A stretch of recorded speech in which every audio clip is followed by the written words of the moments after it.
In this video, I will show you how to make a bulleted list in Google Docs like this. You can add main bullet points and sub bullet points like this. And also you will see how to make bullet list side by side in Google Docs. Let's get started.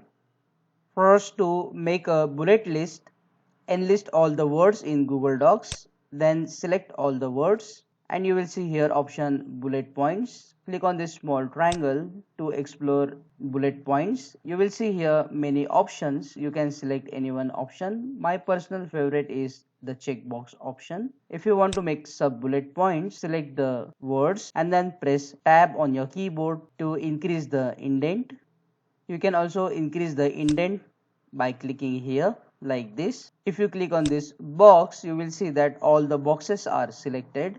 If you want to check this box, click on the box, right click on it and click on more bullets. Now inside this box, draw the check mark symbol and just click on this symbol to insert the right tick inside the box. Now to insert the cross tick, click on the box, go to more bullet points, draw the symbol and click on this symbol to insert the cross checkbox. Now we will see how to make bullet points side by side like this in Google Docs. To make bullet points side by side, go to the insert option, click on table and select 2 by 1 table or 3 by 1 table to make 3 columns. Copy the words inside this table.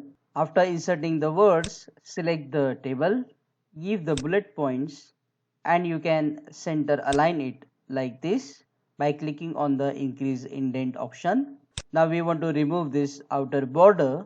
To do that, select the table, go to the table properties and here select 0 points and white color, click OK and the table lines will disappear.